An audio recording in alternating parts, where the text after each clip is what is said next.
Good morning, everybody. Welcome to this, our last webinar for 2024. We are so happy to be partnering with Caribbean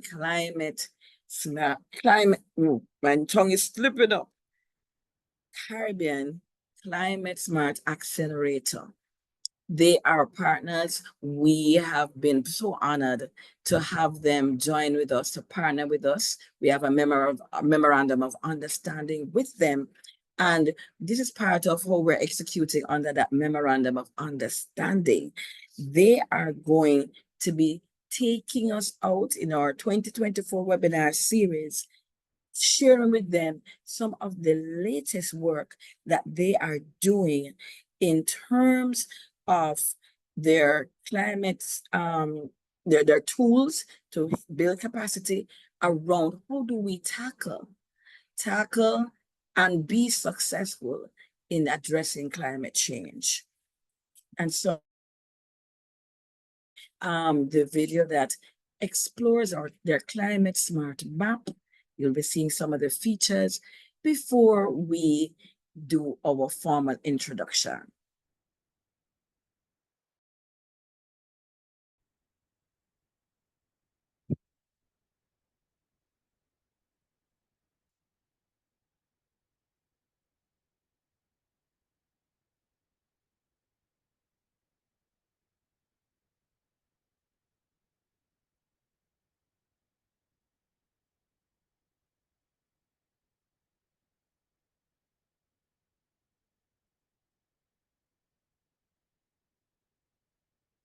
And as you take in what you're seeing in the video, which is our map, our mapping tool, we also invite you to share in the chat. Where are you joining us from today? Around our region. And I see some of the names of our Leadership Development Program alumni. And you may not even be from our Caribbean region. You may be joining us from further afield. We always love to hear where you're joining us from. And yes, the video does not actually have an audio, so don't worry, it's not broken.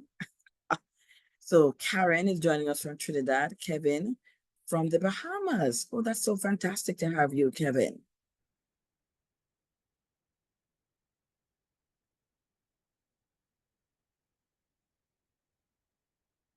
So there are others joining us from Montserrat, Sandre, from Trinidad, Elise from Dominica, Khadija.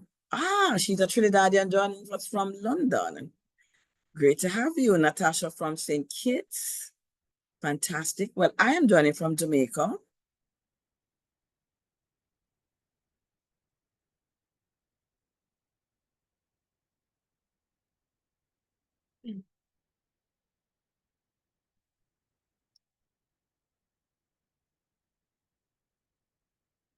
Let me just go back to the video.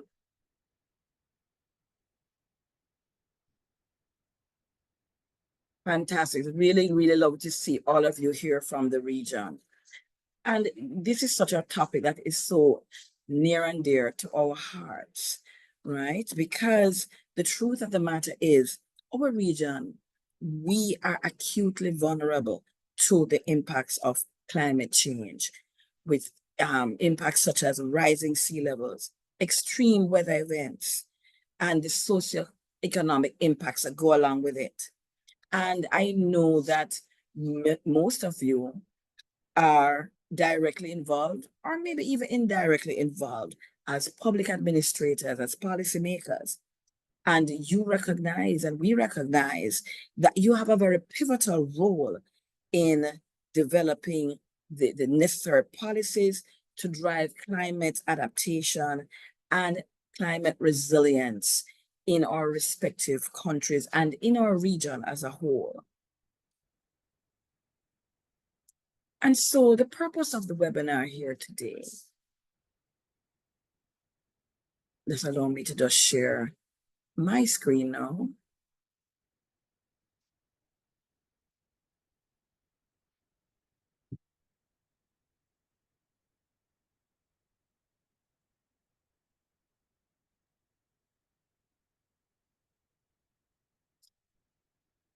So we are exploring the Caribbean Climate-Smart Map, and you've told us where we're joining us from today. Just a little bit about the Caribbean Center for Development Administration. We are an arm of CARICOM. We exist to support member states in the area of public sector transformation. And in so doing, our mission really is to enhance governance and public administration across our member states in the Caribbean. And we focus on building a resilient public service with resilient public institutions. And we do so through technical assistance, through policy innovation and capacity development. And our role really is to foster that regional collaboration, hence our partnership with Caribbean Climate-Smart Accelerator. And we partner with them and with others to address the pressing challenges that we face, such as climate change, our particular focus here today. And so for this webinar, we are introducing the Climate Smart Map, okay? And this is a powerful tool. It is designed to support evidence-based policymaking and strategic resource allocation. It serves to help us to demonstrate real-time data on climate impacts and looking at things such as loss and damage, and looking also at helping us to identify resilience building opportunities across our Caribbean region. This is absolutely important for us. It helps to equip our policymakers with actionable insights that will help us all to guide decision-making and to secure investments for sustainable development. And so the work that we are doing in partnership with Caribbean Climate-Smart Accelerator is really about facilitating informed planning and policy coherence across our member states. And we want to foster better coordination around this disaster risk reduction, adaptation, and mitigation strategies. And so how will this webinar help you? We intend to provide the following benefits. We want to demonstrate how the Climate Smart Map works. It's an opportunity for us to engage directly with the expert and peers around this particular tool and to foster knowledge sharing and collaboration, and for us to gain insights on leveraging data-driven approaches to attract climate finance and strengthen governance frameworks. And with that in mind, it is my delight to introduce to you our guest presenter today. She is someone who has been at the helm of these transformative efforts. And I will just stop sharing now to allow her the opportunity to share her screen. She is none other than Raquel Moses. She is the UNFCCC Global Ambassador for SIDS, and she is the Chief Executive Officer of the Caribbean Climate-Smart Accelerator. Raquel is a dynamic leader with a track record for driving transformative growth and change worldwide. And as CEO of the Climate Smart Accelerator, she leads the charge in driving climate smart solutions and sustainable development across our Caribbean region. Please join me in welcoming Raquel Moses. Raquel, over to you.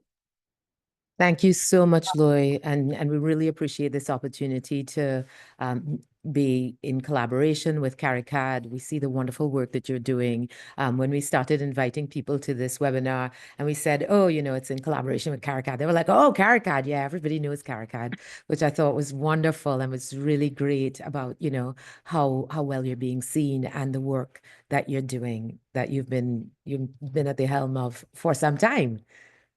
Thank you so much. Thank you so much. All right. So just to let you all know, this is going to be really interactive, and it will require that you are very hands-on. So I'm going to share my screen with the presentation, and then let me know if you're seeing it. We are. Okay, and you're seeing just the flyer for the presentation, right? Seeing the flyer. Beautiful, beautiful. All right, so we're going to jump right in. So first, we're going to cover how you join the presentation. And how you join the presentation is from this. Oh, and of course you can't see it. Hold on. From Mentimeter. So you have to go to menti.com and use code 246819. So that's how you'll join the presentation. From Mentimeter at code 246819.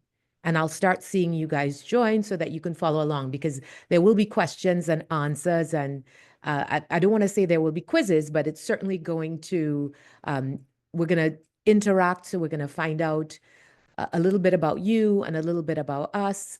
So I'm just going to go straight into what we're going to cover today. So what we're going to cover today is a little bit about you, and then a little bit about us, and then sort of a meeting of the minds as it relates to climate action, just to see where we are on and whether we're on the same page, and then why we developed a climate smart map, a little bit about how it was developed, and then the purpose of this session, and then we go into the interactive component with questions. Yeah? So I'm not seeing anybody on yet. Okay, I see one person. So you're seeing the code at menti.com, 246819. I see 3 people on. 4. All right, great.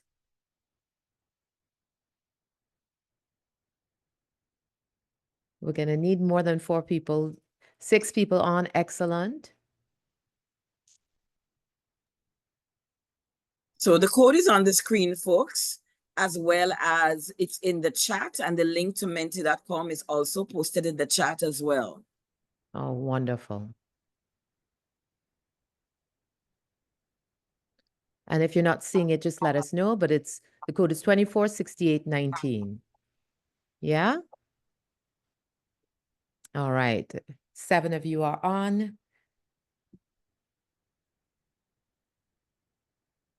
And we're going to start off with some easy questions while you join, right? 8.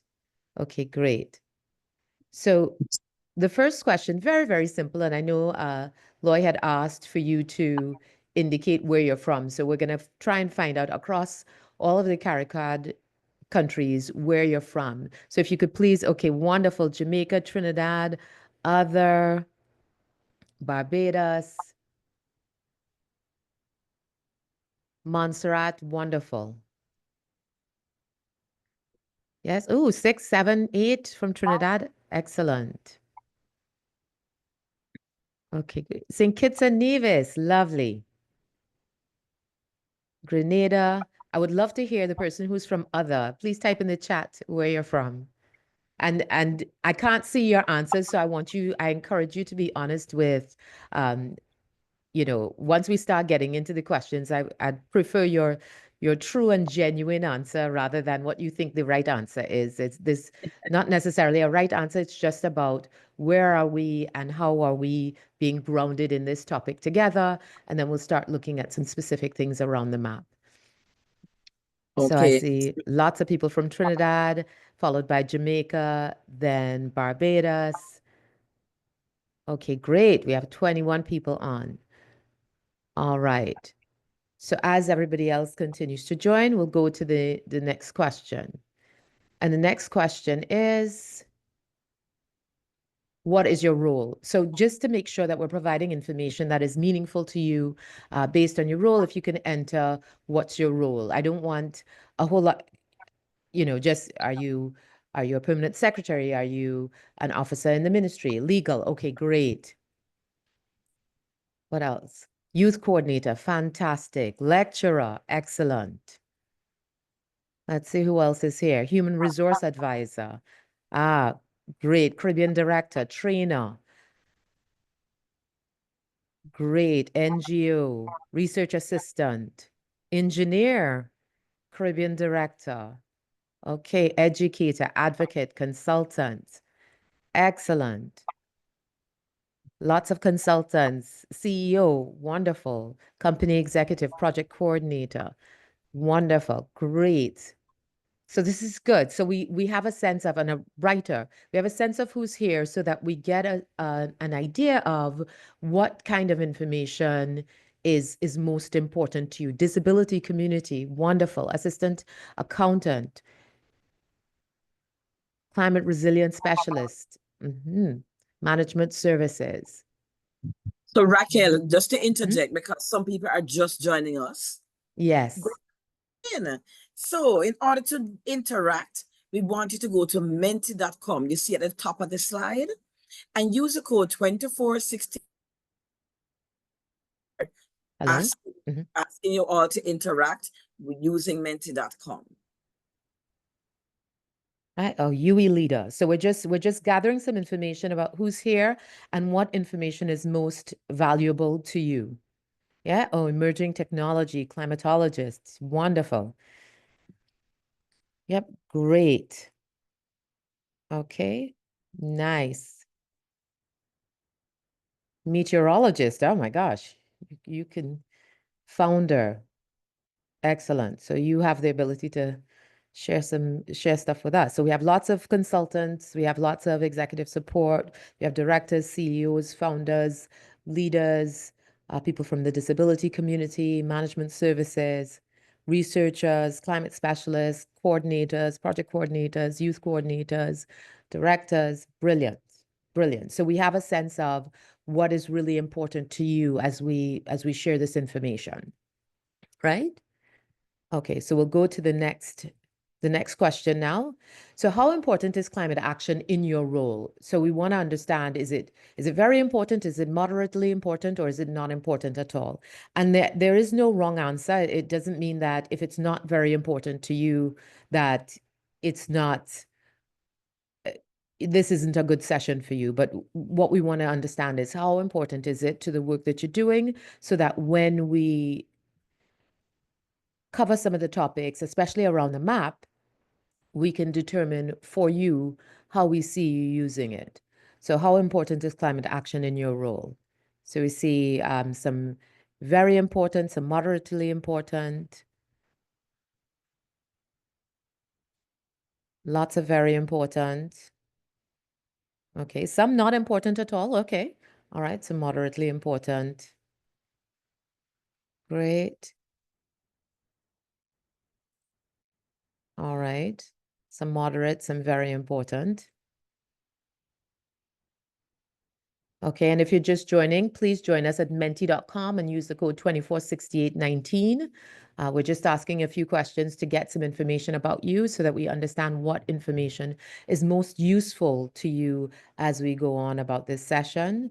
So whether climate is important to you or moderately important to you. And so for many of you, it's very important. Some of you, it's moderately important, and some of you, it's not important at all. And again, there are no bad answers here. It's just about understanding who's in the room and what you need. All right. Now I'm going to ask you two questions. One, what are you most curious about today? And I'm also going to ask you, what are you most curious about relating to climate? And those are two separate questions. Now, the answer can be the same for both, but we really want to understand, like, why did you come? What were you hoping to gain from today's session? Again, to allow us to respond to what your needs are so that we provide the information that's most important to you today. So what are you most curious about today?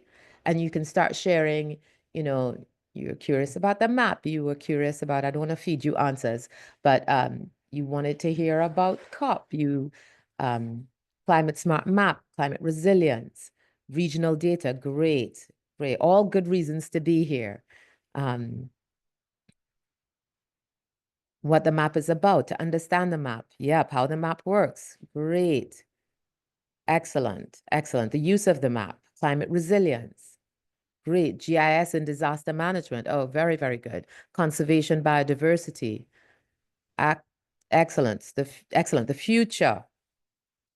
Brilliant. And those are all really, really good reasons to be here today, how to integrate it. And we can share that. Adaptation, fantastic. What the map is about. How the map works, great. Oh, awesome. How to get climate money, great reason to be here as well. Spectacular. All right. We're going to go to, where is climate money? Great, great question and great thing to ask about. All right. So what are you most curious about related to climate? Now, so this is climate action. So this is outside of the map. What are you most curious about related to climate action and our region? Is there anything that we can cover that would be useful to you related to climate in this session? Adaptation, yes.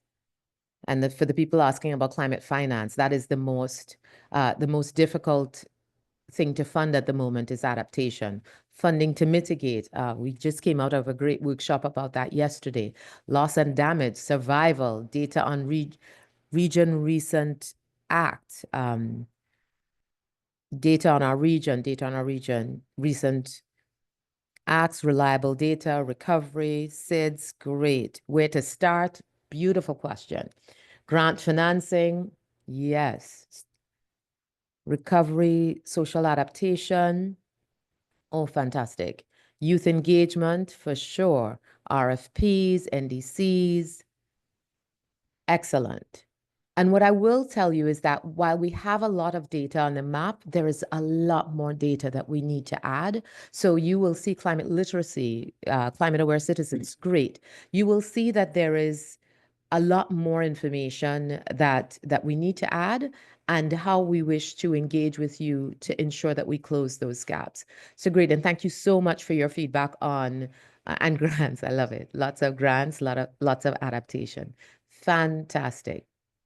All right. And how confident are you in your knowledge about climate action? Sometimes we have these sessions and people are very, very confident and it's great because we can jump right into the information. And then other times people are less confident and we have to sort of provide some base information in order to have the conversation or define some of the terms, etc., so that we understand where the gaps are. And, you know, one of the things that you'll hear me say about how we talk to each other in climate is that it's very acronym heavy and it's not at times very inclusive in that we talk to each other from a base of information. It's a very high context type of conversation. And I don't think that we're doing enough to open doors to get new people into this conversation about climate and to get them on board. Wow. So half and half are very confident and half are not very confident. So right down the middle. So we will cover, you know, try and cover this in as accessible a way as possible so that we can open the door and get more people in working on this alongside us to close the gaps that currently exist. But you know, kind of split down the middle in terms of very confident and not very confident. And that's a really good place to be because that's kind of where I am. I feel somewhere in the middle as the confident and not very confident at days. And then these terms are familiar to me. So when you're looking at climate adaptation, mitigation, carbon footprint, carbon neutrality, net zero, Paris Agreement, scope emissions, etc., you know, are they familiar or unfamiliar terms to you so that we know, do we need to cover some of those? You know, a lot of people put that they were curious about climate adaptation. So I know that there is some familiarity, but for those of you who are unfamiliar, we'll just talk through climate adaptation and mitigation. So mitigation is how do we stop what's happening from happening, right? So how do we cut our carbon emissions so that we can avoid a worst case scenario? So things like putting in renewable energy or pulling carbon from the atmosphere. Those are actions around climate mitigation. When we talk about climate adaptation, and there are times when the two of them work hand in hand, and you find that you can do something for mitigation that's also adaptation. And one of those things, as an example, is like planting mangroves, because mangroves absorb carbon from the atmosphere, but they also prevent things like storm surge. So mangrove rehabilitation is a good example of climate adaptation, but also, coral rehabilitation, building seawalls, raising roads, planting trees to cool areas. How do you improve your buildings and your building codes to ensure that your buildings are more climate resilient and the next storm that comes doesn't knock out, your home. Things like, flood prevention. How do we grow our food more sustainably so that as the weather patterns change, we have the ability to still feed ourselves. So all of those would fall under climate adaptation. And how are we adapting to the changes that are already taking place? On the carbon footprint, it is really about, what are the things that are producing carbon? And carbon neutrality is it's producing carbon, but you also want to uh, reduce the carbon. So you want to get to a point of neutrality. So it doesn't mean that it's not producing any carbon, but the impact on the carbon footprint is somewhat neutral.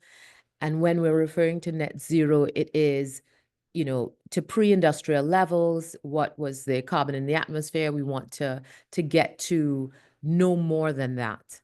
And of course, the Paris Agreement is the agreement that was signed in 2015 by all of the nations across the globe about how do we address this situation of climate change and what are all of the things that we plan to do together in order to ensure that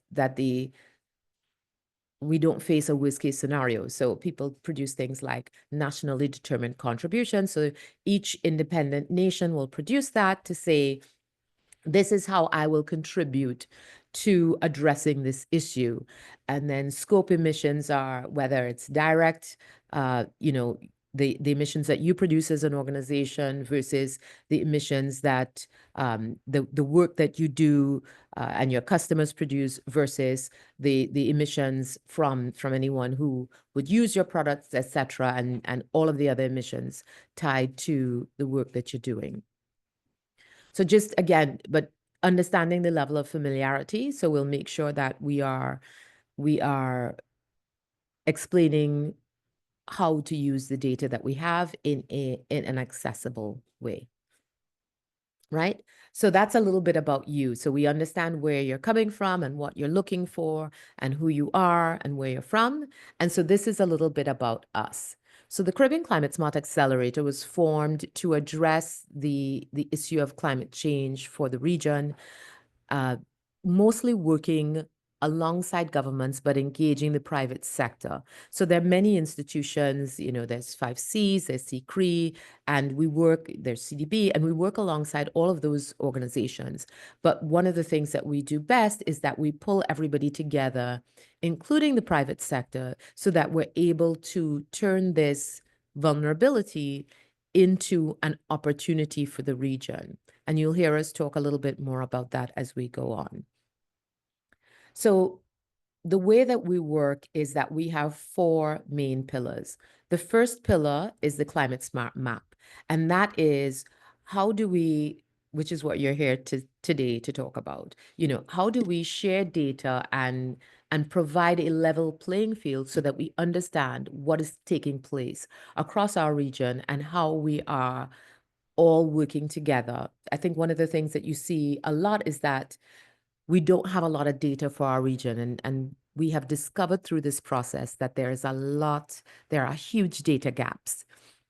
So the Climate Smart Map is meant to curate and synthesize data from over 30 territories. It's a publicly available tool that you can go in and even contribute to so that we're seeing data on a regional basis. And we will get into why we've created the map and how we've created the map and how we see you using it.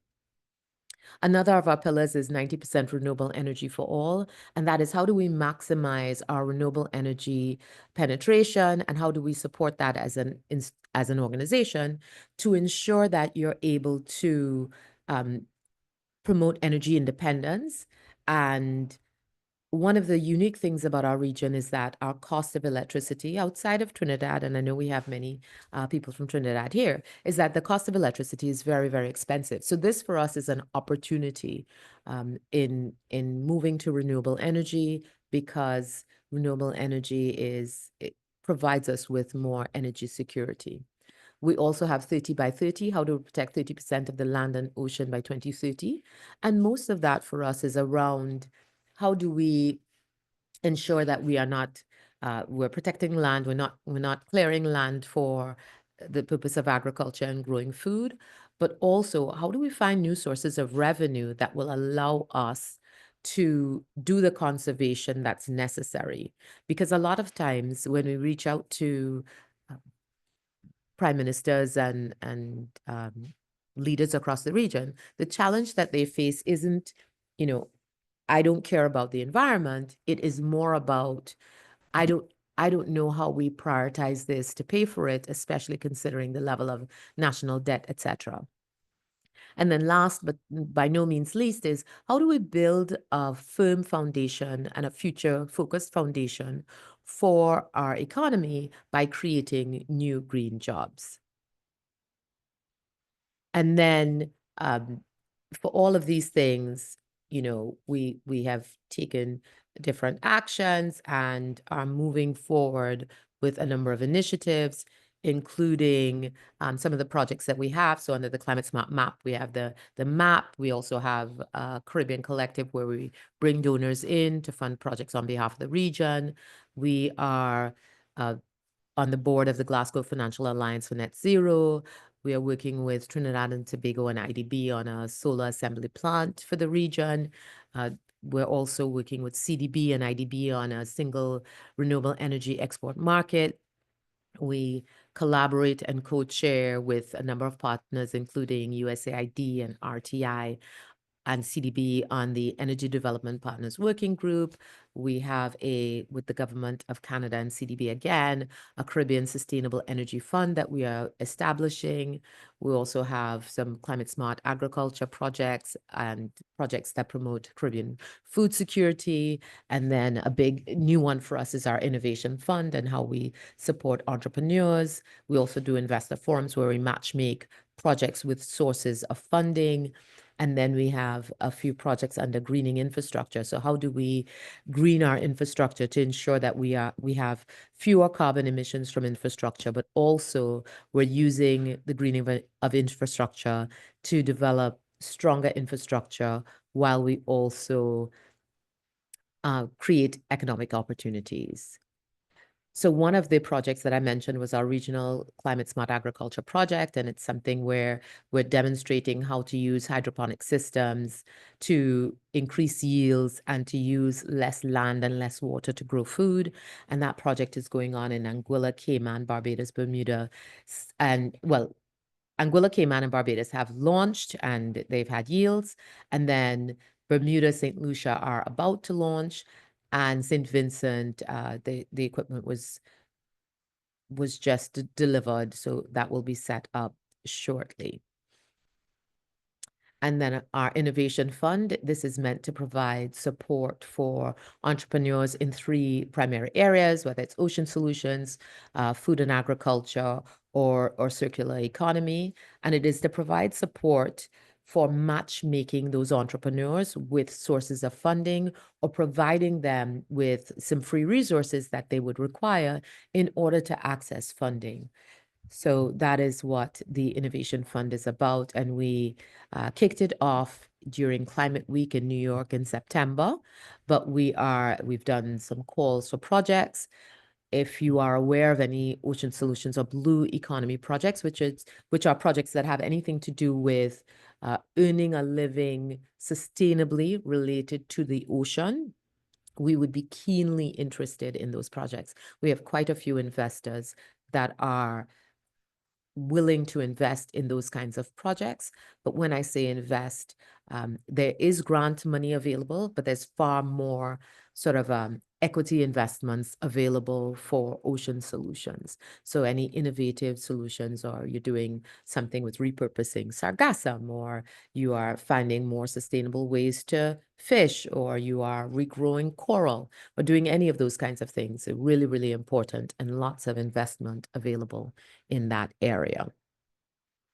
And these are some of our partners. So, we were funded and incubated by Virgin Unite, Richard Branson's foundation, but we've also worked really closely with and are funded by Elma Foundation.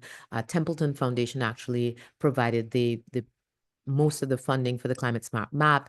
We work with IDB that provided funding for the map as well. And the Weiss Foundation is also one of our primary funders. And we work across, all of these collaborators. PwC helped us a lot with the data for the map, etc. All right, so a meeting of the minds for of climate action, right? So this is just to see, are we on the same page? And again, if you've just joined us, you join us at menti.com using code 246819, and that will help you because we're about to run into some interaction where we ask a couple questions. So the first one is, according to the trends over the past century, how have deaths from natural disasters changed? Have they increased? Have they remained about the same? Have they decreased, or have they fluctuated wildly with no clear trend?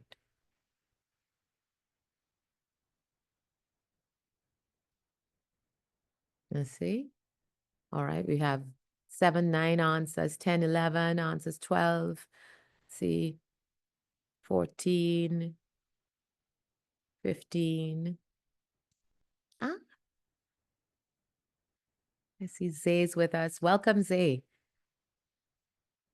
Yep, wonderful. 26 responses. And if you're just joining us, please join us at menti.com using code 246819. We're collecting some information just to see that we're all on the same page as it relates to, where we are in climate. Okay, great. So the vast majority believe that it's increased significantly. Some think it's remained about the same, and some think it's fluctuated wildly with no clear trend. Okay. All right. Excellent. Excellent responsiveness. Okay. So we're going to go to the next question. And I'm only going to ask you 3 questions, and then we're going to go into the answers, and then we're going to jump into the map. Okay. So global investments in energy production are on the rise. Which type of energy source saw the fastest growth in investment between 2017 and 2021? Is it coal? Is it oil? Is it natural gas? Is it renewables? So, all right. Natural gas, renewables. Okay. All right. I see the responses coming in. Lots of votes for renewables. Okay, great. All right. Oil. Okay. And I'm not encouraging anybody to vote for coal, but I will tell you when we go through the answers, a surprising fact about coal. And if you think that I'm going to plug coal and say it's good, that's not the surprising fact about coal at all. But yes, all right, all right. So vast majority of you think it's renewables, with some votes for natural gas and some couple votes for oil. Okay, great. And then the last question is the state of climate action regarding reduction in emissions. So there has been no progress. There have been some positive developments, or it has been progressing as planned. So do you think there's been no progress, some positive developments, or it's been progressing as planned? Okay, some positive developments. There's been no progress. Some people think it's progressing as planned. Okay, great, great, great. All right. Wonderful. Yep. Great. Some positive developments. Okay. Great. Yeah. Okay, a bit of a mixed bag, but for the most part, fairly optimistic and think that there have been some positive developments and some extreme optimists who think it's progressing as planned. I like it. I like it. I'm an extreme optimist as well, so I feel you. Okay, so here's the truth of the situation. Now, the first one is always a bit of a surprise. According to the trends over the past century, how deaths from natural disasters change, they have plummeted. They have plummeted. So we have far fewer deaths than we are used to have, 100 years ago. But that isn't because climate change isn't happening or climate change isn't getting worse. It is more because we have better, early warning systems. We have better infrastructure. We have better building codes. So while there are far fewer deaths from natural disasters, it does not mean that the situation is not worsening as it relates to climate. But it is a reason to be somewhat optimistic about where we are in terms of climate, because we are getting better at addressing the situation. And why that's so important is that if you don't feel like we are at least making progress or improving in our ability to address the situation at hand, I think that it becomes a bit hopeless. And so we want to make sure that you understand that there are some positive things happening. So on the global investments in energy production are on the rise. Which type of energy saw the fastest growth in investment between 2017? Absolutely, absolutely. It's renewables that are rising by the largest amount, but that does not mean that the vast majority of the investment isn't still in fossil fuels. And the most disturbing fact is, and I actually tried to pull it in, but the map was down. Bloomberg has a map on the new developments of coal plants across the globe. And it is unbelievable considering how devastating the impact of coal is on the environment, that there are still new coal plants being put up. It's just not growing nearly at the rate of renewable energy, but we still have significant investments in oil and gas. And I know for the people here from Trinidad, they're like, well, yeah, that's how we build our economy. And I think that's important, but the future of energy is on clean fuels. And if we are going to be an energy leader 100 years from now, and that's how we have to look at it, we have to make sure that we are investing in our future and in the future of energy and where that's going. So, but yes, most of you got this one right, and I was really pleased to see that everybody knew that, most people knew that it is that renewables are experiencing the highest level of growth. And then, when you see the breakdown, it's mostly solar PV. We are seeing some onshore wind. There is some hydro, but hydro is facing a lot of struggles with environmental impact. But there's also bioenergy for the people in Barbados. You know that Rum and Sargassum they just did a demonstration.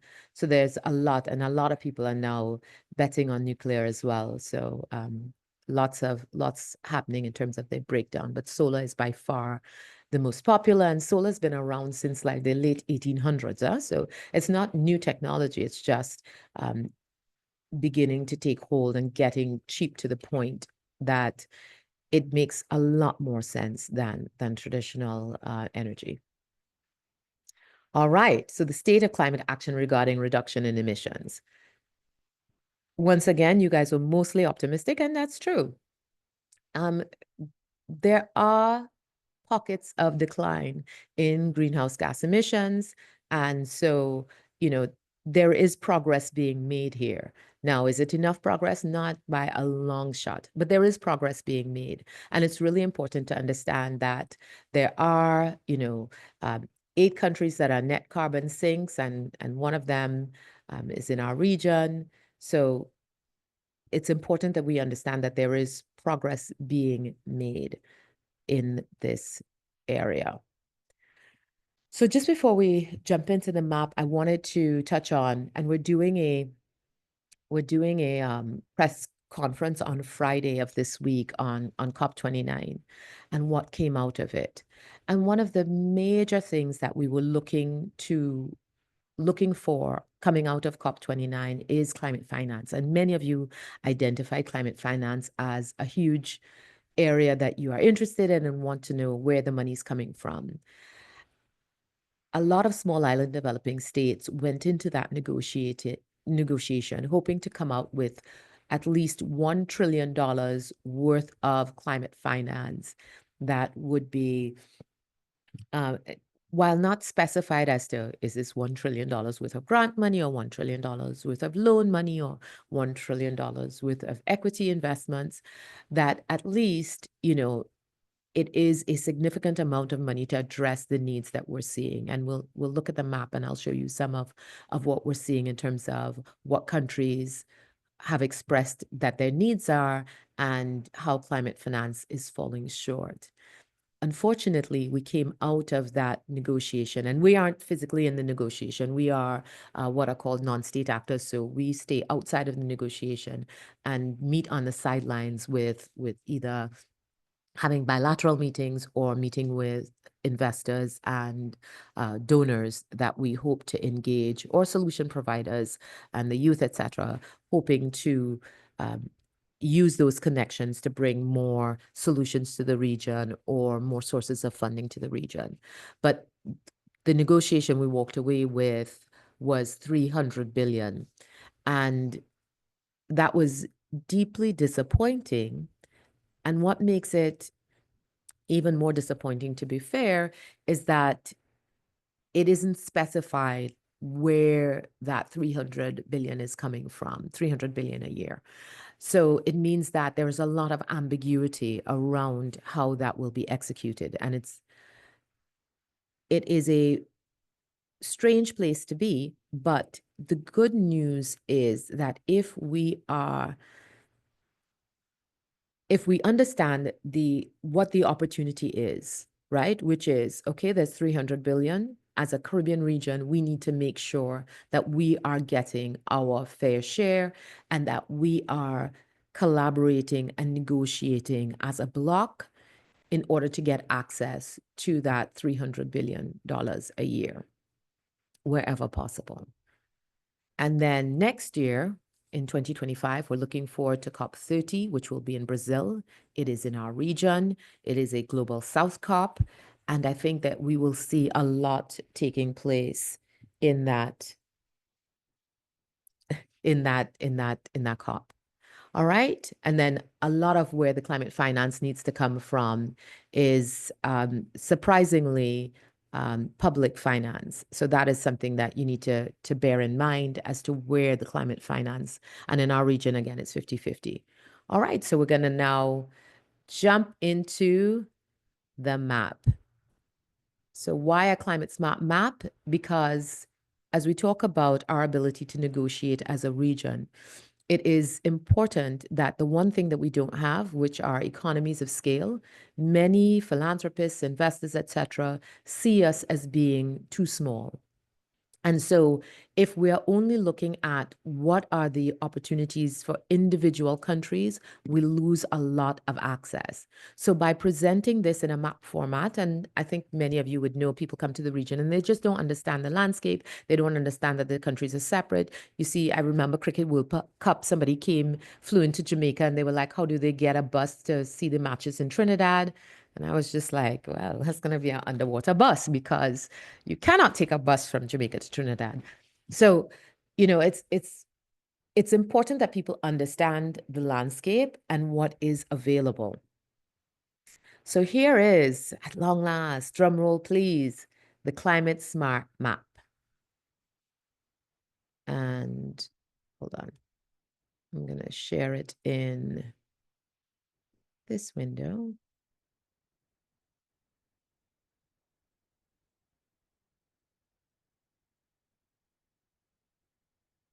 Okay, I'm going to stop sharing and I'm going to share again. 1 second.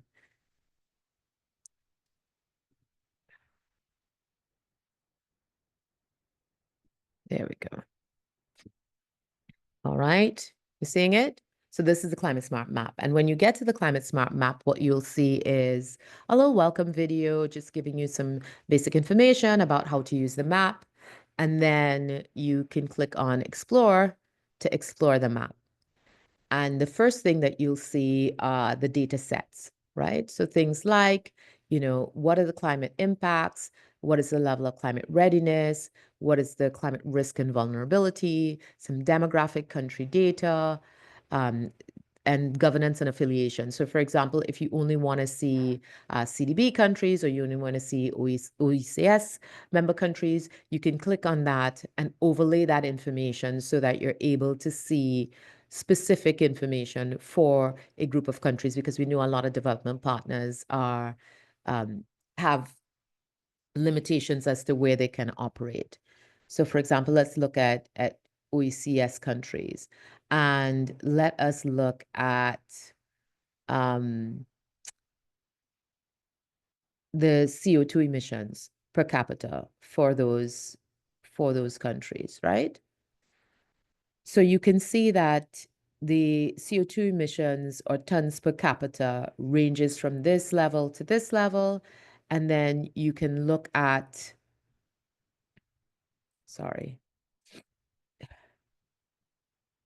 you can decide what information you want to see on top. You can decide, I want to see information for, let's say, Dominica, and I want to compare it to some other countries across the region. And then you can pull that up so you can see what is the CO2 emissions of Aruba versus Anguilla versus Antigua. And, it'll tell you, are these OECS countries? Yes, yes, no, no, no, no, yes, so that you're, again, being able to compare and contrast information. You can also open the table detail and get more details. You can add climate risk. So what is the level of climate risk, whether it's low, medium, or high? And that would be data that would be assessed by, what are the sources? So it's, Think Hazard and World Bank, and how we assess the vulnerability. And you can even go into that data if you want to dig deeper. But why that's important and how we see investors using this information is that you can look at this information, and if you're looking to put together a project and you're limited to OECS members, and you want to look at OECS members where the level of climate risk is high and the level of emissions are low, and you have money to do something specific in those regions, then you have the ability to batch projects and say, okay, specific to these islands with these conditions, I am able to create a project. Or across these islands with these conditions, I want to understand what are some of the projects that are taking place. And we identify the projects based on our pillars, so that we described before. So whether it's a climate smart map pillar, or the renewable energy, or 30 by 30, or 1.5 new green jobs, or only show projects that are available for funding, or you only want to see projects from a particular country. And you have the ability to overlay all of this data in order to make different decisions about whether you'd like to create a project in a particular jurisdiction. One of the use cases that we've had is that we listed project preparation facilities on the map. So that is where is there support available for helping to prepare projects across the region. And you can get information on what are the project preparation facilities. And some of the facilities actually reached out to us to look at the map to determine where are the gaps. So where are the countries that don't have enough project preparation? So projects that are resources that are available to help prepare projects so that they're able to get funding. And that is what the project preparation facility, a use case that we've seen, where different facilities are designing or designing better solutions for our region using our data. The other thing that we have, and we list things like insurance companies, and I think the insurance companies are such an untapped resource for our region in terms of climate solutions. They have the most to gain by being a part of the solution, yet they are some of the least involved in what is taking place. So it's really important that we start to engage the insurance companies in supporting climate solutions and being a part of some of those solutions, especially things like adaptation that helps us to experience less loss and damage. And on the issue of loss and damage, we looked at the amount of, and let me just clear all of these, right? We looked at the loss and damage fund, and somebody had asked a question about the loss and damage fund. And the reality of the situation is this: the loss and damage fund received $700 million worth of pledges. When we assessed what the loss and damage was for our region, we came up with over $17 billion worth of loss and damage. And that is with fewer than 60% of the countries reporting on what was their loss and damage. So that means that this global fund that is being operationalized by the World Bank is woefully inadequate, even if it were designed just for us. And the fact is that it isn't, and it's going to be highly competitive, and it's going to be somewhat difficult for us to access. So it's important that, one, we have the data available so that people are aware as to what our experience is with loss and damage and how much loss and damage we've experienced, but also that we use this to determine how do we advocate for the kind of money that we require. And then I'll just show you a couple of last things, but I'll encourage you to poke around. So we also have a listing of a number of different tools that are available that we don't map because we're not, I know somebody was asking about GIS data. We don't map GIS, we map at the country level. So anything that you see will be at the country level. It's not going to be like, Portmore in Jamaica. It's going to be Jamaica, the country. But many of these other tools map on the GIS level, and you can go in and take a look. Any other tools that you recommend, we would be happy to add so that there's one place that you can go to and you can look at a variety of maps dealing with the Caribbean. And of course, we shared with you who our collaborators are.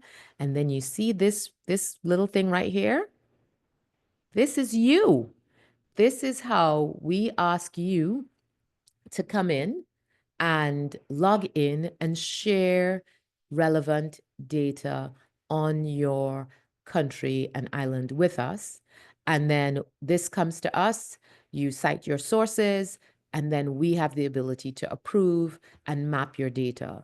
We want to highlight the centers of excellence that are available across our region so that we have the ability to learn from each other and how we're doing.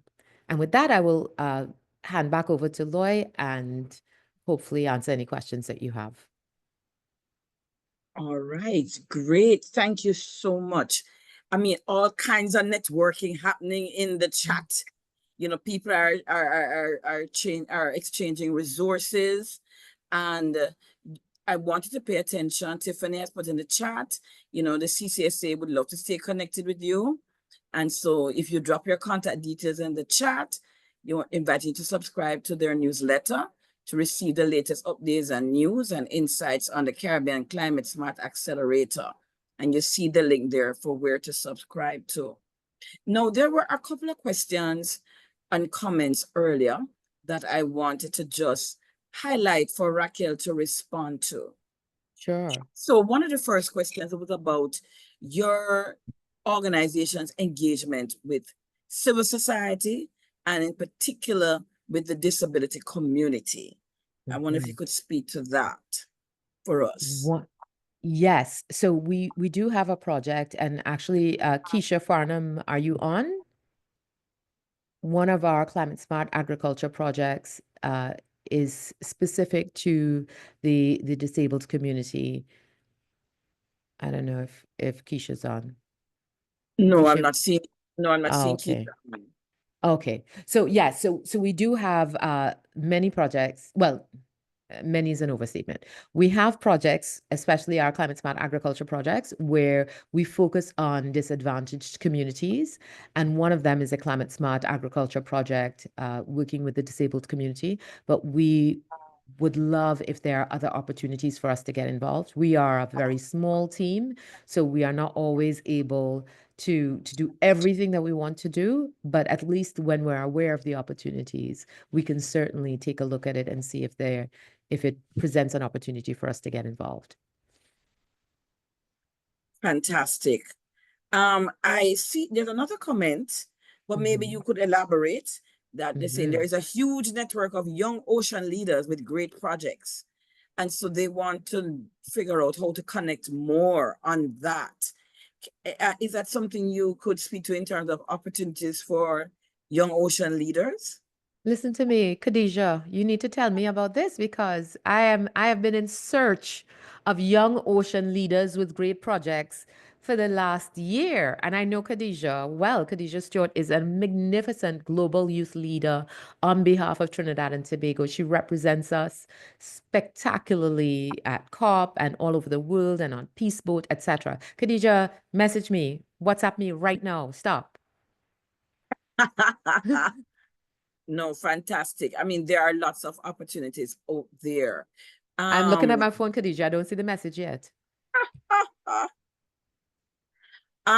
so while we're waiting on Khadijah to send her message, um, there was well, you talked about, I think, one country. You said there was one country in the Caribbean that has its net carbon emissions or zero Mhm. carbon. And somebody saying, well, isn't it two? Yes. Suriname and S- Guyana. So it's different sources, right? So technically it's three. It's Okay. Panama, Suriname, and Guyana. But some maps say it's just Guyana, some maps say it's just Guyana and Suriname, some maps say all three. So to err on the side of caution, I said, for sure Guyana, but when we talk about this, we typically talk about the fact that the lion's share of net carbon sinks are in our region because there are 8 total and 3 of the 8 are in our region. Okay, great. I just want to share a couple of the comments that Mali is saying this tool will help me to measure and set indicators for her applications and proposals. So we're really happy to hear that. Z from Belize is very happy to learn as they have just started a wind resort assessment in Trinidad and Tobago supported by the EU. And they're hoping that Yes, the outcome of that assessment will be translated into massive investments into wind power so the country can yes. upgrade its energy intensive industry into green hydrogen, methanol, and ammonia. I don't know if you have any comments around that, Raquel, for us. For sure, for sure. And Zay, so glad that you could join us. Apart from Zay being a wonderful person with the EU, he also was my neighbor. Okay. But I heard more about the program yesterday from the EU. There was a workshop in Barbados yesterday, and they did talk about, that finally making that progress. And I think it's so important. As we can see, there are limited resources available for investment. And what we know is, and somebody pointed it out yesterday, the total implementation of renewable energy that we have today is the same as what the entire shipping industry needs to transition. So there's a massive opportunity for green fuels, and we have a front row seat at what is possible if we develop these wind resources, if we connect the region in order to produce green energy on behalf of the region as a new industry. And while it is a 10-year time frame that we're looking at from where we are to making this a reality, we could either sit and talk about it for 10 years, and then when the boat has passed us, be like, oh my gosh, how did we miss that green energy revolution? Or we can Yeah, today, in the work that the EU is doing with people like ZE and IDB and some of these other partners, we can work actively towards every day for the next 10 years, making sure that that comes to fruition. fantastic. Now, Sandra from Montserrat has said that They have a youth group of 47 persons in Montserrat, and What? they would love to know how they can use the map for projects in Montserrat, and just generally, how can local communities access and use the climate smart map for their own resilience projects. Beautiful. So you can go to map.caribbeanaccelerator.org. You can then register on the map to add your data or add your project so that we're able to see, what projects you have and what projects are in need of funding, what is the state of the project so that we understand what kind of funding you're looking for. I know in our region, most of the projects are in need of grant funding, and that's the least of what we have. But if you have projects that are available for investment, that is a key area that we're keen to develop because there are opportunities there. What we find is the challenge is the readiness of the projects. But we want to connect with our youth advocates. From time to time, opportunities come to us that are opportunities for youth advocates. For example, one of the major foundations and one of the biggest grant givers across the globe contacted us looking for youth advocates in our region. And I was frankly ashamed at the list that we sent them because we didn't have very many. So we want to connect with you.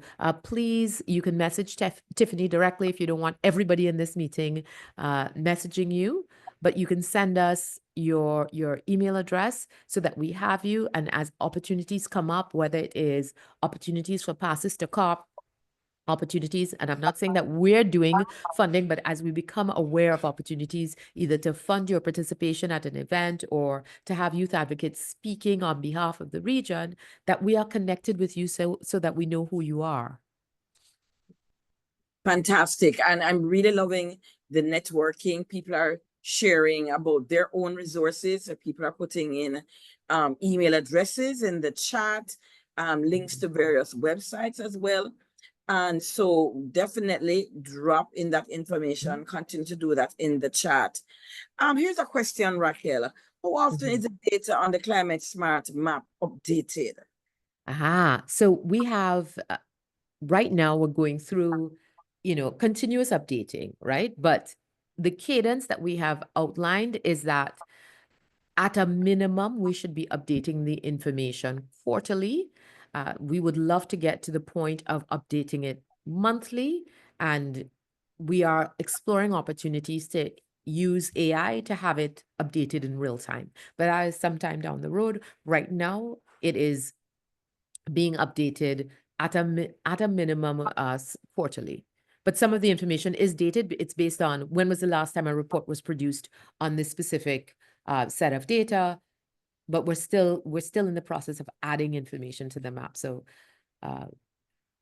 we're more concerned about getting all of the data that we have on the map before it gets stale, and then keeping up with the updating. And some things, we can update once a year because it's not going to change. Other things we definitely want to update on a monthly to quarterly basis. Okay, great. Now, Bernardo made a comment in the chat here. It said, comparing with solar, one wonders how the cost of wind energy matches up. He's citing, the maintenance of the wind resources infrastructure, given the high salt content because being so close to the sea. Yeah, and a lot of the wind that we're looking at is not wind on land, it is wind in the ocean. Wind only makes sense for us as a region if we are doing it at scale. Wind in small increments makes no sense for our region. We have to look at doing wind at scale. Solar is the cheapest thing that we can do, but solar requires a lot of land, which is something that we do not have. So if we are going to be serious about this energy transition, especially as it relates to the export of renewable energy, we have to look at doing wind at scale in the ocean. And that All is right. And at scale, it is cheaper than solar. Definitely. Thank you for that. No, there have been quite a lot of interest being expressed here around climate financing. And so here is a question. How can investors use the Climate Smart Map to identify potential projects? Yes. So you can look at, if you are looking for a project with specific characteristics, across several islands, you can then use the map to identify, to toggle on and off what are the characteristics you're looking for. And then you can see geographically, is it something that can work? So if you're looking for islands that have a, let's say, a large renewable energy gap, and you want to help to close the renewable energy gap, and you have $40 million to do that, you may realize that, listen, if I do this across 3 islands, I can completely close the gap between where they are and where they'd like to be based on the amount of money that I have to work with and how where those islands are today. And so what we want to do is get investors on the map, show them the map, walk them through it, have them use it for gathering information, and then to use that to design solutions for our region. But also we use it as a resource when we are speaking to investors to say, okay, let me show you how you can stretch this 40 million, this 100 million, this $5 million to create the greatest impact across one or a group of countries based on the projects that are already existing on the ground. All right, fantastic. Now we probably have, say, another 10 minutes left in the webinar. And we want to give you all an opportunity. I mean, people have been posting in the chat. If it is that you want to unmute your mic and to share a little bit about the work that you're doing, how you might want to network with other partners who are present here, we want to give you that opportunity right now. And so to do that, just raise your hand, use the raise hand feature, and we will just allow you the opportunity to just unmute, and you can share a little bit about the work that you're doing, you know, and how you might want to partner with Caribbean Climate-Smart Accelerator or other persons in the sector as well. Andrew, I see your hand up. Let's go ahead. I want to shout out to Neon, who is a great collaborator of ours, Indra, lecturer at UE, just to say hi to some of the people that we know who are here. And thank you so much for joining us. Go ahead. Go ahead, Andrew. Thank you so much. What a great presentation. And big up my Jamaica fellow, Miss Lloyd. My Trinidadian presentation. I'm Andrew Sharp. I'm with the Authentic Caribbean Foundation, but we just started the Caribbean Disability Network, and disability is dear to me. And in the region, we just hosted the Caribbean Disability Conference. So we are putting a spotlight on the disability community, and also to ensure that they are not left out in the climate smart resilient community. So we really was excited to hear. We have to work as one Caribbean. I'm a one Caribbean person because I lived across the region. So I am all about the one Caribbean, and we definitely want to partner with a lot. We're going on the grassroots. It's all about the grassroots because I'm an NGO. I'm all about the community. And that's where the grassroots is at. So we're trying to amplify. There's a lot of disability community, a lot of disability partners. When we had the conference in Grenada, there was farmers from the disability community that came to the event. So we're looking at really amplifying some projects, and also the blue economy. We keep forgetting about our sea, especially in that region, St. Vincent and Grenada, the Eastern Caribbean region. So absolutely excited.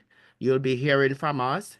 You're going to hear a lot of noise from us December the 3rd on International Disability Day. And Okay. be getting on board. Yes, disability. And Andrew, definitely. Yes. Send us send us the noise, and we will repost the noise, and we look forward to having you as a collaborator, Andrew. I'm very, very excited. Yes, and it's important that we have our books together, our data. Like when you talk about data, that's been lacking in the region. So we're gathering that list of data members, so you'll have everything, so you know, in various Caribbean islands, and those islands that are left out, we're coming to get you guys on board. So thank you so much. Good. Excellent. Fantastic. I know the next hand up is Natasha Leader. What an awesome last name. I Natasha, know. you She should be won the able lottery on last names. I'm telling you. Hi, good morning to everyone. Yes, I used to get picked on a lot in UE in tutorials just for that last name. Nice Lead to us, see you. Natasha. Nice to see you again, Raquel. I'm from Nice to St. see Kitts you. and Nevis. Wonderful. Yes, so we met at Arena last year for the Renewable Energy Conference.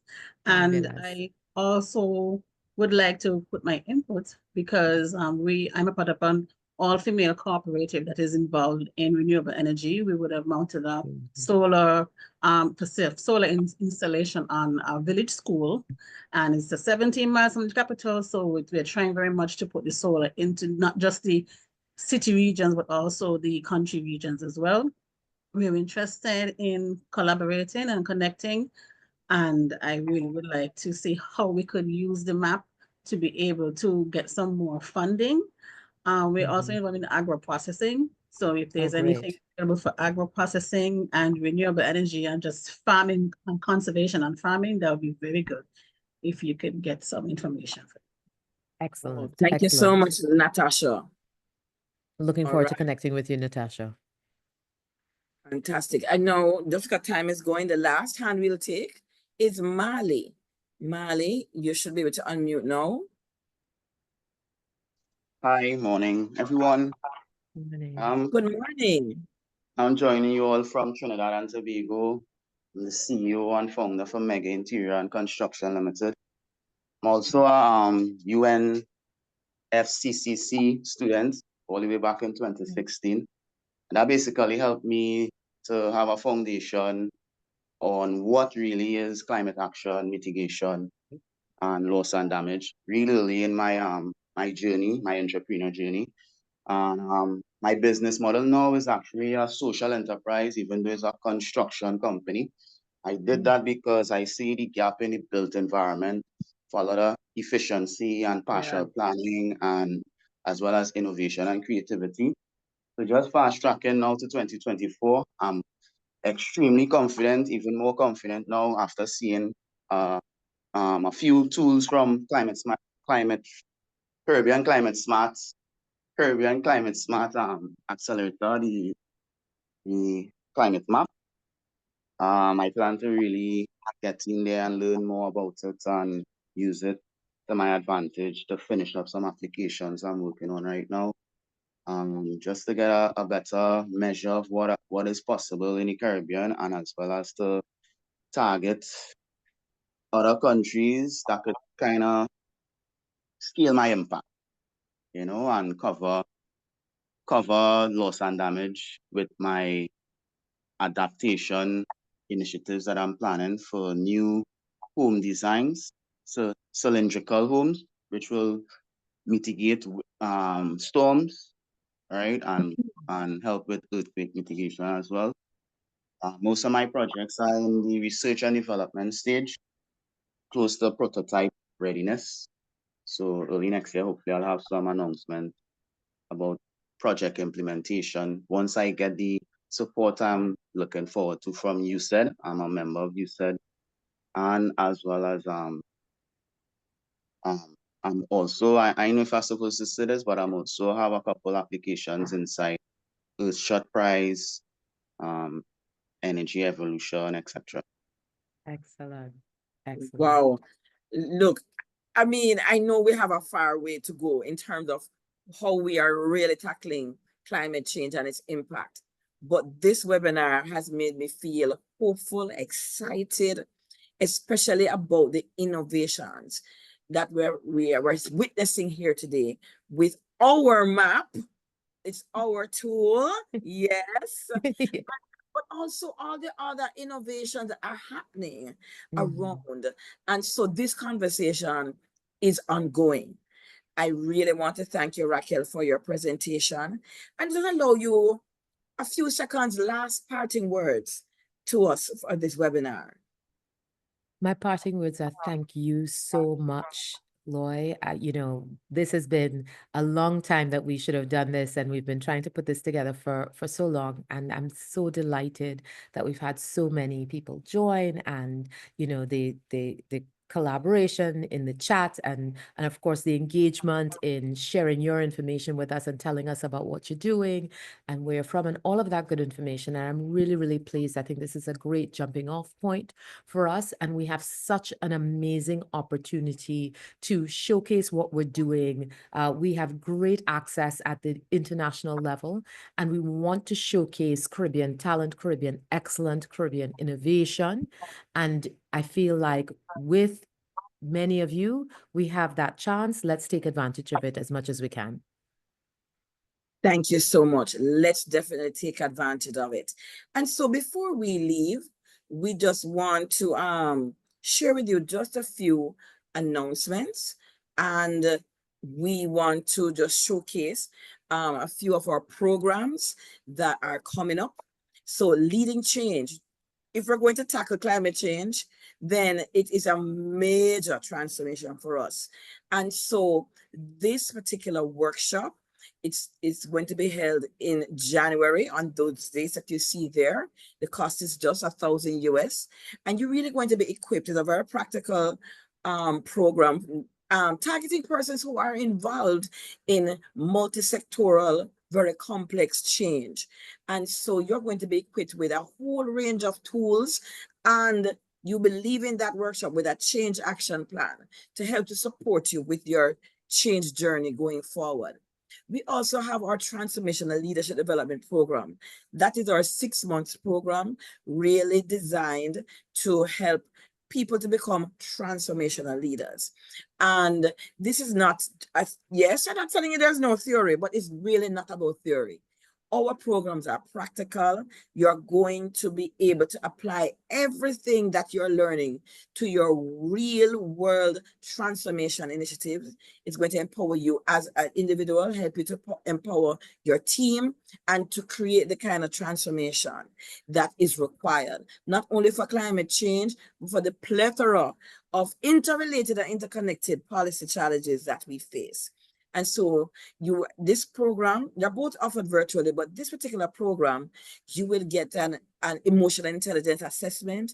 You will be assigned your own executive coach to help to give you that one-on-one support. It will be bolstered by additional assessments around your communication style using extended DISC. It will also include action learning as another tool to help you to problem solve around these complex issues that you are faced with as a leader. Not because I'm the person leading that program, our programs are top notch. And, you know, if you follow our website and so you hear a lot of the testimonials. So you want to check that out. If you want more information on our programs, then go to our website, CARICAD, at www.caricad.net. And last but certainly not least, myself and Raquel, we want your feedback on the webinar. And so you're going to see a link in the chat, a link to it. There it is, evaluation poll, and you see the link there. So just click on that link. I promise you it's not a tedious poll, but we want to get your feedback on how this webinar went for you, what we could do differently next time around. And also it will allow you to, if there are more topics around this issue that you want us and Raquel to address, there is a space for that. And we promise we'll be looking at it. We are going to be sharing the outcome with our partner, Caribbean Climate-Smart Accelerator. And we are going to, under MOU, look at other ways and means that we can collaborate and help to empower our community and to make ourselves truly a climate resilient Caribbean. So just click on that link. And so really we're at the end, and it is just for me now to say thank you so much for coming. The webinar would have been nothing without your presence. Thank you for those who will listen to the recording later. And for the rest of 2024, we invite you to keep safe. Keep in touch with us. You see all of our contact information in the chat. Let's keep the collaboration going. All the very best for 2024, and we look forward to seeing you again in January 2025 when we launch our webinar series once more. Thank you. Have a productive rest of the week. Thank you.